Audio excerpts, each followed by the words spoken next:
तो स्टूडेंट्स चलिए फिर हम लोग अपना भारत भूगोल का नया चैप्टर शुरू करते हैं जो कि है द हिमालयास। हिमालय की इम्पोर्टेंस की बात करें, सिग्निफिकेंस की बात करते हैं तो भारत के लिए यह काफी महत्वपूर्ण है। और इसकी स्थिति अवस्थिति इस प्रकार से है कि ना सिर्फ ये भारत की मानसून को विशिष्टता प्रदान करता है बल्कि भारत को एक सुरक्षा भी देता है।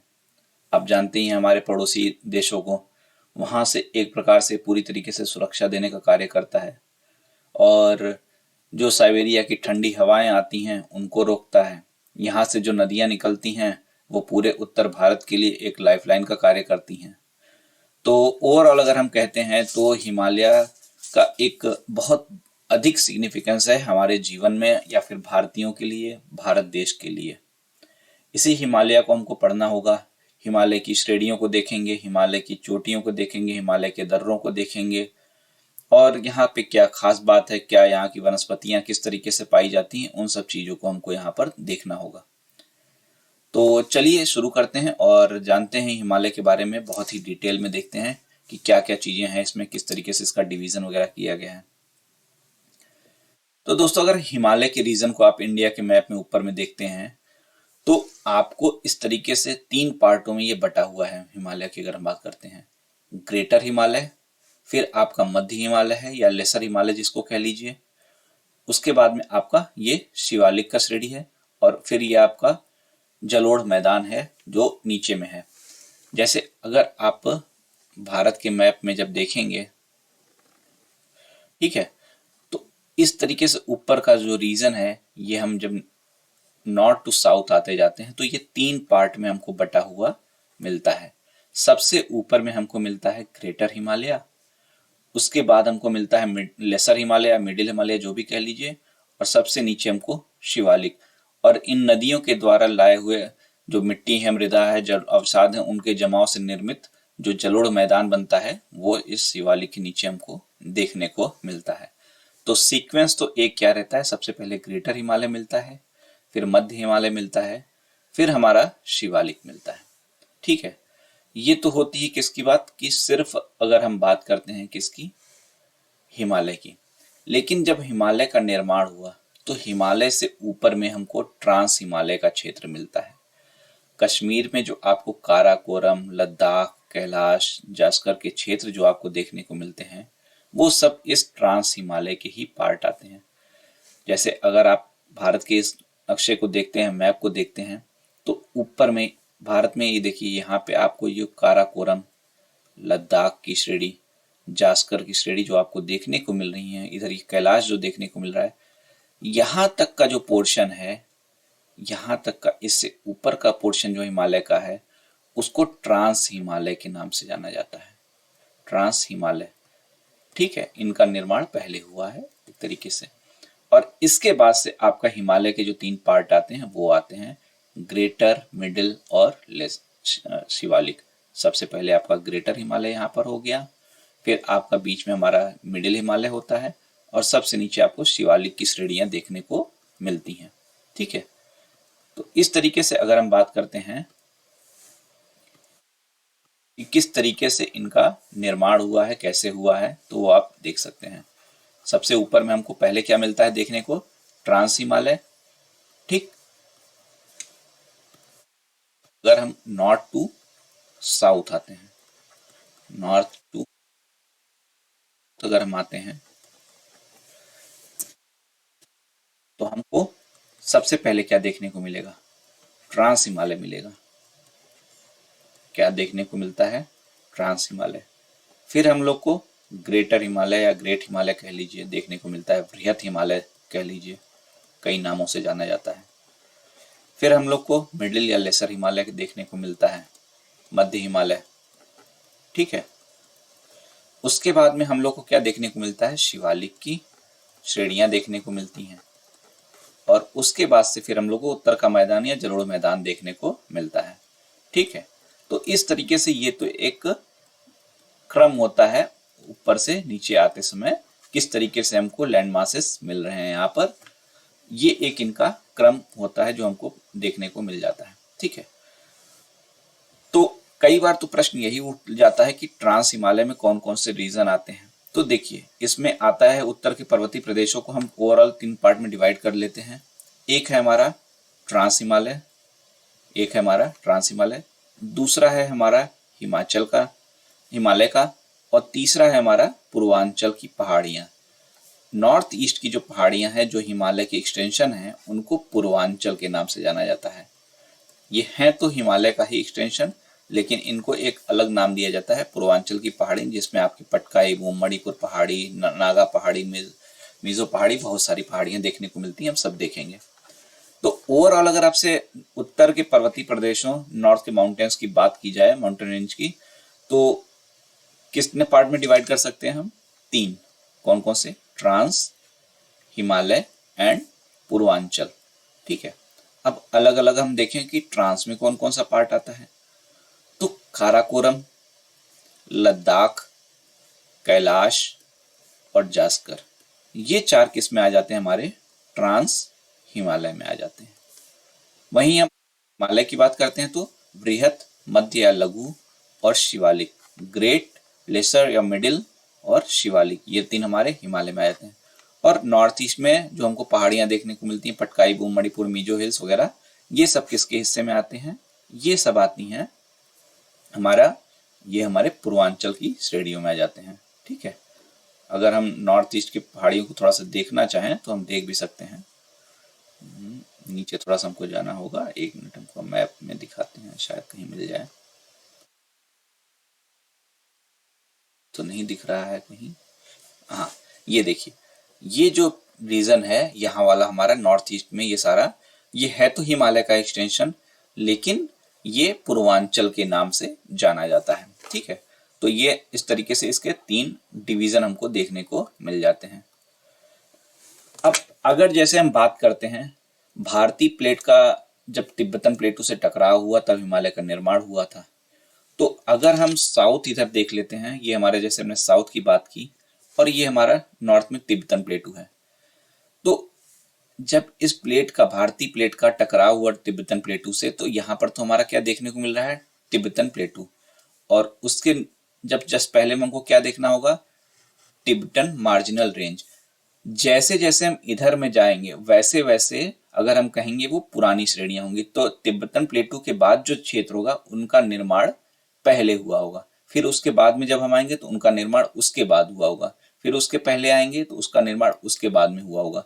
तो इस तरीके से जो इधर के क्षेत्र होंगे वो पहले निर्मित होंगे, और जैसे जैसे हम नीचे आते जाएंगे उनका निर्माण बाद में होता गया होगा। ठीक है, तो इस तरीके से तिब्बतन प्लेटू से जब टकराती है तो फिर आपको क्या देखने को मिलता है? हिमालय का निर्माण होता है। सबसे पहले ये इधर के जो क्षेत्र मिलते हैं वहां पे हमको क्या देखने को मिलता है? ट्रांस हिमालय का क्षेत्र मिलता है, ट्रांस हिमालय का क्षेत्र देखने को मिलता है। फिर हमको ग्रेटर हिमालय का क्षेत्र देखने को मिलता है, फिर हमको मिडिल हिमालय का देखने को मिलता है, फिर हमको शिवालिक का क्षेत्र मिलता है, और फिर हमको तराई का क्षेत्र देखने को मिलता है। तो इन अलग अलग क्षेत्रों में अलग अलग श्रेणियां कुछ पाई जाती हैं, जिनके बारे में भी हमको क्या करना होता है? पढ़ना होता है। तो इस तरीके से जब हम भारत के नक्शे में ऊपर से नीचे उतर रहे होते हैं तो इस तरीके से अलग अलग हमको श्रेणियां देखने को मिल जाती हैं। ठीक है, जैसे हमारा ये प्रायद्वीपीय भारत है दक्षिण में, फिर हमको उत्तर का मैदान देखने को मिलता है, उसके बाद हमको शिवालिक देखने को मिल जाएगा, फिर हमको मध्य हिमालय देखने को मिल जाएगा, उसके बाद हमको महान हिमालय देखने को मिलता है, फिर जास्कर, लद्दाख, काराकोरम, ये सारी जो श्रेणियां हैं ये हमारी क्या हैं? ये हमारी ट्रांस हिमालय की हैं। फिर हमारा तिब्बत का पठार देखने को मिलता है। तो इस तरीके से इनका तो ओरिएंटेशन है। ठीक है, ये ऊपर में सबसे पहले हमको ट्रांस हिमालय देखने को मिलता है, फिर हमको ये हिमालय का पोर्शन देखने को मिल जाता है। ये तो इनकी अवस्थिति हो गई, लोकेशन हो गई कि कहां पर ये स्थित है। अब अगला प्रश्न सबसे पहले ये आता है, क्वेश्चन रेंजेस के बारे में जानने से पहले, कि इनका फॉर्मेशन कैसे हुआ है, इनका फॉर्मेशन कैसे हुआ है। तो इस संबंध में 2 सिद्धांत दिए गए हैं, एक कोबर का सिद्धांत है, एक प्लेट विवर्तनिकी या प्लेट टेक्टोनिक्स का सिद्धांत है, जिसमें से प्लेट टेक्टोनिक्स का सिद्धांत आधुनिक है और इसको मान्यता दी जाती है। सबसे पहले अगर हम भारत के निर्माण की बात कर लेते हैं या फिर हिमालय के निर्माण की बात कर लेते हैं, तो आपको पता है कि भारत कि जो भारत जो था पहले इंडो ऑस्ट्रेलियन प्लेट का हिस्सा था और इस तरीके से नॉर्थ वेस्ट में उसका मूवमेंट, नॉर्थ ईस्ट में इसका मूवमेंट हो रहा था, ठीक है, इंडो ऑस्ट्रेलियन प्लेट का।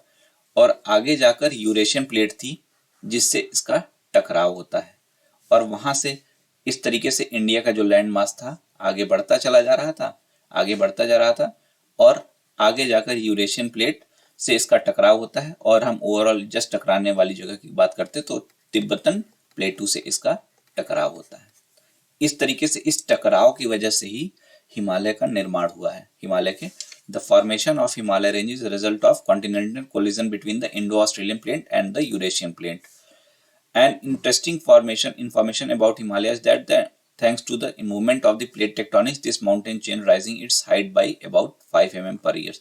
और प्लेट टेक्टोनिक्स की जो हम थ्योरी है उसको जब अभी हम करेंगे फिजिकल ज्योग्राफी में भी डिटेल में करेंगे, यहाँ पे हम सिर्फ हिमालय की कॉन्सेप्ट में करेंगे, तो हम पाते हैं कि आज भी हिमालय का जो फॉर्मेशन है वो आज भी होता जा रहा है और हर वर्ष लगभग 5 mm से इसकी हाइट बढ़ती चली जा रही है, ठीक है। और हिमालय की जो अगर हम कहें ज्योग्राफिकल एक्टिविटी, जियोलॉजिकल एक्टिविटी है वो भी हमारी इंक्रीज करते जा रही है। तो भारतीय प्लेट जब इस तरीके से यूरेशियन प्लेट की तरफ मूव कर रही थी तो टकराने के फलस्वरूप में इसका निर्माण हुआ है। अब टकराने के फलस्वरूप इसका निर्माण तो हुआ है, लेकिन कैसे? तो इस संबंध में दो सिद्धांत हमको देखने को मिलते हैं, जिन दो सिद्धांतों को हमको करना होता है। एक है हमारा कोबर का भूसन्नति सिद्धांत, जियोसिंक्लाइन का सिद्धांत, और दूसरा है हमारा प्लेट टेक्टोनिक्स का सिद्धांत, ठीक है। जिसमें से हमारा एक कोबर का जो भूसन्नति का सिद्धांत है ये पुराना सिद्धांत है, ओल्ड प्रिंसिपल है, आज नहीं माना जाता है, लेकिन पढ़ना तो पड़ता ही क्योंकि कई बार इस पे भी शॉर्ट नोट लिखने को आ जा सकता है। दूसरा हमारा प्लेट टेक्टोनिक या फिर प्लेट विवर्तनिकी का हमारा सिद्धांत है जो कि नवीन सिद्धांत है और आज हम अगर पर्वतों की व्याख्या की बात करते हैं तो हमारे इसी सिद्धांत पर व्याख्या की जाती है, ठीक है। तो सबसे पहले हमको क्या करना होता है, कोबर के भूसन्नति सिद्धांत को हमको देखना है। कोबर के भूसन्नति सिद्धांत को हमको देखना होगा। चलिए थोड़ा सा हम पेपर ले लेते हैं समझाने के हिसाब से, आपको इसकी जरूरत तो बाद में पड़ेगी। देखिए, मान लीजिए ये एक लैंड मास है, इधर अभी नहीं देखिएगा, ये एक लैंड मास है, इसका 1 नंबर दे देते हैं, ये हमारा दूसरा है, ठीक है, ये हमारा दूसरा है लैंड मास 2।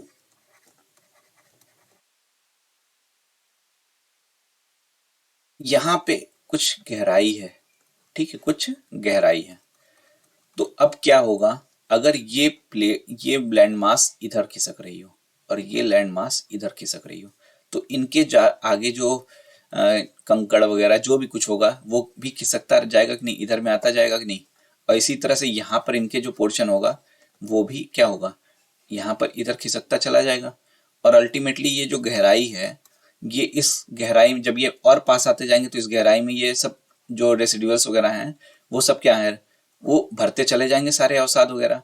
और अल्टीमेटली क्या होगा, ये एकदम से आ जाएंगे थोड़े से पास में, ठीक है। जब ये एकदम से पास में आ गए तो ये गहराई में जो अवसाद हैं वो सारे भरते चले गए हैं और एक समय ऐसा आएगा कि ये पूरा एकदम एक लेवल में हो जाएगा, बीच के अवसाद वगैरह जो गहराई में भर गए हैं और ये 1 नंबर का जो लैंड मास है और ये 2 नंबर का जो लैंड मास है। फिर क्या होगा, ये तो अभी और पास आते ही जा रहे हैं, अब इसके ऊपर ये नीचे से दबाव बढ़ाते जाएंगे, यहाँ से दबाव ये बढ़ा रहा है, अपना प्रेशर लगा रहा है, ये प्रेशर लगा रहा है।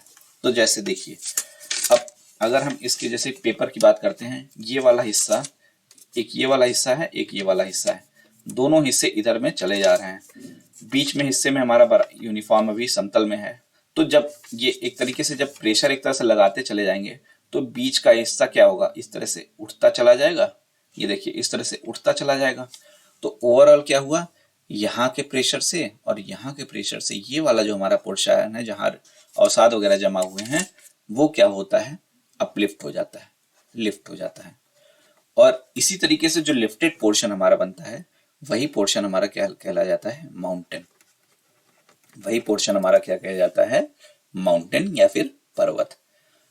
अब कोबर के भूसन्नति का जो सिद्धांत है वो यही सिद्धांत है। उन्होंने कहा बीच का ये जो क्षेत्र है हमारा, ये है टेथिस सागर का, चिचला सागर है, ठीक है। ये एक भारतीय प्लेट है और दूसरा हमारा तिब्बतन प्लेटू है, या फिर यूरेशियन प्लेट, जिसको भी आप जो भी नाम देना चाहे, लेकिन तिब्बतन प्लेटू कहिए। ये एक दूसरे के पास में आ रही, इन दोनों का मूवमेंट हो रहा है। यहाँ पर अवसादों का जमाव छिछले सागर में हुआ। एट अ टाइम के बाद क्या होगा, ये थोड़ा सा जब इस पे प्रेशर बनेगा, जब ये यहाँ पर आया, ये यहाँ पर आया, अवसाद जमा हुआ, तो जब मान लीजिए अगर मैं इसको कस के पकड़े हुए हूँ और इस पे मैं कोई वेट पीछे से रख देता हूँ, तो बीच का हिस्सा धंसेगा ना। जब ये बीच का हिस्सा धंसा तो ये और पास में आया, ऐसे है। बीच में मैं कुछ इस पे वेट रख दूं, ऐसे मान लीजिए सेंटर में, तो वेट रख दिया तो ये थोड़ा सा हिस्सा बीच का धसेगा, और बीच का जब ये हिस्सा धसा तो ये लैंड मास क्या हुए, और पास आए। जब ये और पास आए तो यहाँ पर जो इनके किनारे में सेडिमेंट्स वगैरह थे वो और इसके अंदर चलते चले गए। तो धीरे धीरे क्या हुआ, इस तरह की जो परिस्थिति हमने देखी, वही परिस्थिति आपस में होती गई और दोनों लैंड मास आपस में पास में आते गए, ठीक है। और ये दोनों जब लैंड मास पास में आते गए, एक भारतीय प्लेट है और एक यूरेशियन प्लेट या तिब्बतन प्लेटू है, तो फिर क्या हुआ, फाइनली जब ये एकदम से पास में आया तो इनका लेवल पहले समाप्त हुआ, और फिर क्या हुआ, जब ये और नजदीक आने की कोशिश करते हैं, इनका मूवमेंट तो होता ही रहता है, तो ये बीच का जो क्षेत्र उठ जाता है, यही हमारा क्या हो जाता है, हिमालय का पार्ट बन के निकल के आता है, ठीक है। तो इस तरीके से कोबर ने जो अपना सिद्धांत दिया, और कि किस तरीके से हिमालय का निर्माण हो रहा है, ये इस तरह से प्लेट का मूवमेंट हो रहा है, नीचे बीच में अवसादों का परत दर परत अवसाद जमा होने लगे, और एक ऐसी स्थिति आई कि समांतल में आगे से सेम लेवल में आ गए। उसके बाद जब फर्दर कंप्रेशन का फोर्स लगता है तो दोनों लैंड मास के जो रेसिड्यूल्स वगैरह हैं, अवसाद वगैरह हैं, वो और उनके प्रेशर पड़ता है, और फाइनली क्या होते हैं, ये पहले तो अवतलित होते हैं, और फिर क्या होता है, जब एकदम से पास में आ जाएंगे तो ये पोर्शन वलित होकर ऊपर उठ जाएगा, ठीक है। और यही हमारा कोबर का सिद्धांत है, किसका, हिमालय के निर्माण का। तो ये तो किसका सिद्धांत हो गया, हिमालय के निर्माण का, कोबर का। दो भूभाग, उत्तर में अंगारा लैंड थे और दक्षिण में गोंडवाना लैंड थे। नॉर्थ में कौन सा, अंगारा, और साउथ में गोंडवाना। भारतीय प्लेट गोंडवाना का हिस्सा थी। इयोसीन काल में जब ये दोनों प्लेट आपस में अपसरित हुए, तब टेथिस सागर के उत्तरी व दक्षिणी किनारों पर मोड़ पैदा हो गए। बीच का भाग हमने क्या माना, ये हमारा टेथिस है, टेथिस ही है। इधर हमने क्या कहा है कि हमारा नॉर्थ में जो है हमारा अंगारा लैंड है, हमारा गोंडवाना लैंड है, जिसका पार्ट क्या था, भारतीय प्लेट, ठीक है। तो जब ये इस तरह से अभिसरित हो रहे थे, ये इधर में अपसरित, ये इधर में अपसरित, तो फाइनली क्या हुआ, इन पर मोड़ पड़ गए, और क्रमशः उत्तर में कुनलुन की श्रेणी और दक्षिण में हिमालय की श्रेणी का निर्माण होता है। मतलब पहले इस साइड में एक श्रेणी बनती है और फिर इधर एक श्रेणी बनती है। तो और ये श्रेणियां जो हैं पैरेलली बन रही, ऊपर वाली श्रेणी को नाम दिया जाता है कुनलुन की श्रेणी। जब एशिया का चैप्टर पढ़ेंगे वर्ल्ड ज्योग्राफी में, तब हम इस पर्वत के बारे में देखेंगे, ठीक है। अभी हम एक मैप भी देखें तो वहां पर भी शायद आपको देखने को ये मिल सकता है। ये आपको ये देखिए कुनलुन माउंटेन्स, तो ऊपर में हमारा ये कुनलुन माउंटेन्स बन जाते हैं, और नीचे में हमारे कौन से माउंटेन्स बन जाते हैं, हिमालय के माउंटेन्स बन जाते हैं, ठीक है। ये वलन सिर्फ किनारों के बीच में हुआ, बीच में नहीं हुआ जहां तिब्बत का पठार स्थित है, और इसलिए तिब्बत का पठार क्या कह सकते हैं, आज भी ऊपर में उठा हुआ है, तिब्बत का पठार नहीं धसा हुआ है। भारत पहले गोंडवाना लैंड का भाग था और उत्तर पूर्व दिशा में गति कर रहा था। भारत के प्रायद्वीपीय प्लेट व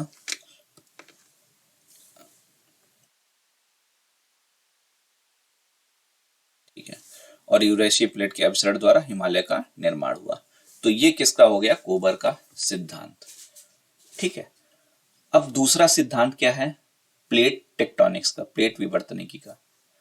आगे जाकर सेम हो जाता है, लेकिन इसमें डिफरेंस क्या होती है। जैसे मान लीजिए ये है क्या, पहले कॉन्सेप्ट इसका समझ लेते हैं। ये मान लीजिए एक प्लेट है और ये है दूसरी प्लेट है।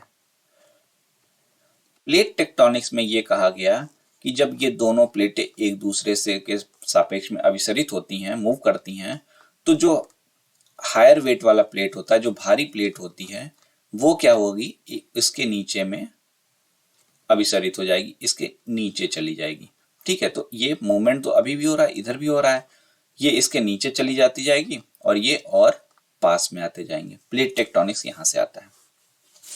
तो प्लेट टेक्टोनिक्स के थ्योरी के अकॉर्डिंग जो भारतीय प्लेट थी, जो गोंडवाना का हिस्सा थी, उसमें ये आगे का पोर्शन जो था, ये आगे का जो पोर्शन था, ये है समुद्री पोर्शन, ठीक है, ये महासागरी था, महासागरी। और हम फिजिकल ज्योग्राफी में जब पढ़ेंगे तो हम पाएंगे कि महाद्वीप, दो टाइप की प्लेटें होती हैं। कौन कौन सी? एक कॉन्टिनेंटल महाद्वीपीय और एक ओशियानिक प्लेट, महासागरी प्लेट। दो प्लेट हैं, दो प्लेट होती हैं, महाद्वीपीय प्लेट और महासागरी प्लेट। इसमें से महासागरी प्लेट जो होती है महाद्वीपीय प्लेट के कंपैरिजन में हैवी होती है, भारी होती है। ये जो है हैवी होती है कंपेयर टू कॉन्टिनेंटल प्लेट के। तो इस कारण से अभी हमने क्या कहा कि प्लेट विवर्तनिकी में जो हायर वेट की जो प्लेट होती है, जो भारी प्लेट होती है, वो हल्के के नीचे अपसरित हो जाती है। इधर हमारा यूरेशियाई प्लेट था, तो क्या होगा? जब ये यूरेशियाई प्लेट था इधर, ये इधर मूव कर रहा है, ये इधर मूव कर रहा है, तो ये पोर्शन क्या है? महासागरी है, मतलब ये भारी है। तो भारी पोर्शन क्या चला जाएगा? ये नीचे चला जाएगा, ठीक है। तो एक हमारा ऐसे हुआ मान लीजिए, दूसरा हमारा ऐसे है, और फाइनली ये इस तरह से क्या हुआ? नीचे इसके अपसरित हो गया। अब जब नीचे ये जाता है, ये नीचे चला गया, पृथ्वी के नीचे जाने पर टेम्परेचर क्या होगा? इंक्रीज करता है, टेम्परेचर इंक्रीज करता है, ठीक है। तो अगर टेम्परेचर इंक्रीज कर रहा है और टेम्परेचर अच्छा खासा होता है, तो ये सागरी प्लेट जो होती है वो एक तरह से मेल्ट करने लगती है, ठीक है। और उसके अलावा पृथ्वी के नीचे में हमको कई सारे रेडियो एक्टिव मटेरियल्स वगैरह भी देखने को मिलते हैं, रेडियो एक्टिव मटेरियल्स वगैरह भी, मिनरल्स वगैरह भी देखने को मिलते हैं। तो प्लेट तो अभी भी पास में आती जा रही है, ये ऐसा नहीं कि नीचे जाके रुक गया है, ये प्लेट अभी भी पास में आ रही है, ठीक है। और जब ये फर्दर पास में आती जा रही है, तो जैसे वहां पे अवसाद वगैरह आ रहे थे, वैसे यहाँ पर भी पास में आते जा रहे हैं, अवसादों का जमाव होता जा रहा है, ठीक है, वो भी आगे बढ़ते चले जा रहे हैं। और यहाँ से अवसाद भी इधर से भी आते जा रहे हैं। साथ में ये जो प्लेट नीचे गई, जिसके नीचे रेडियो एक्टिव मटेरियल्स वगैरह हैं, और ये प्लेट जब मेल्ट हो रही है, तो फाइनली यहाँ पर क्या होता है? प्रेशर बहुत ज्यादा बढ़ जाता है और एक विस्फोट होता है। और वो विस्फोट क्या होता है? ज्वालामुखी विस्फोट, वोल्केनो विस्फोट, ठीक है, ज्वालामुखी का। और ज्वालामुखी का विस्फोट जब होता है तो ऊपर में क्या आ जाते हैं? लावा वगैरह आते हैं, लावा इत्यादि आ जाते हैं। तो लावा वगैरह आ गए तो वो फ्यूचर में थोड़े ठंडे होकर जमेंगे, तो चट्टानों का रूप एक तरह से लेंगे। और फिर क्या हो रहा है? ये प्लेट भी साथ में आती जा रही है। तो फाइनली जैसे उसके बाद वही कोबर वाले सिद्धांत की बात करते हैं, जब ये पास में आते जाएंगे तो फाइनली फिर क्या होगा? इनसे और प्रेशर बढ़ा, कंप्रेशन का फोर्स बढ़ेगा, और फिर ये भी क्या होंगे? वलित होके हिमालय का निर्माण कर देते हैं। तो प्लेट टेक्टोनिक्स की थ्योरी यही कहती है। भारतीय प्लेट का अगला भाग समुद्री था तथा पीछे का भाग महाद्वीपीय प्लेट था। यूरेशियन प्लेट महाद्वीपीय प्लेट का महाद्वीपीय भाग था। जब दोनों प्लेटें आपस में आई तो चूंकि महासागरी प्लेट भारी थी, यूरेशियाई प्लेट के नीचे चली गई, ठीक है, यूरेशियाई प्लेट के नीचे चली गई। और उसके बाद एक मिनट स्लाइड चेंज कर लेते हैं हम। और जब ये नीचे जाएगी तो फिर क्या होगा? क्योंकि नीचे टेम्परेचर अधिक था, महासागरी प्लेट्स का कंपेरिजन में टेम्परेचर अधिक था, तो क्या हुआ? वहां पर ये प्लेट मेल्ट होती है, नीचे मैग्मा का निर्माण होता है, ज्वालामुखी का विस्फोट होता है, और लावा जो होता है बाहर आता है। हालांकि अभी तक हिमालय का निर्माण नहीं हुआ, अभी लावा केवल बाहर आया। ओशियानिक प्लेट के ऊपर पानी तेज से गर्म होकर वाष्पीकृत होगा और मैग्मा क्रस्ट को तोड़ने का प्रयास करते हुए बाहर आ जाता है, ठीक है, वो तो मैग्मा बाहर आ गया, लावा बन गया। इस प्रकार महासागरी भाग समाप्त हो गया और पीछे का महाद्वीपीय भाग जो था, अभी जो महाद्वीपीय भाग बचा है वो आगे अभी भी बढ़ता जा रहा है, ठीक है। और इनके द्वारा जो लाया गया, नदियों के द्वारा लाया गया अवसाद वगैरह जो था वो टेथिस सागर में जमा होता है, और फाइनली क्या होता है? जिस तरीके से कोबर ने बताया था वो उस तरीके से हिमालय का निर्माण हो जाता है इनके वलन से, अवसादों के। तो कोबर का सिद्धांत जो है, एक तो वो है, दूसरा ये है, लेकिन प्लेट टेक्टोनिक्स जो है वो कहीं ज्यादा प्रमाणिक है, इसलिए प्लेट टेक्टोनिक्स के प्रयास कोबर ने भी किया, लेकिन एक्चुअल में जो मान्य सिद्धांत है वो किसका सिद्धांत है? वो सिद्धांत प्लेट टेक्टोनिक्स का ही मान्य होता है। तो ये तो दो हमारे कॉन्सेप्ट हो गए किसके? फॉर्मेशन ऑफ हिमालय के। अब हमको अगला क्या पढ़ना है? ट्रांस हिमालय है और पूर्वांचल है।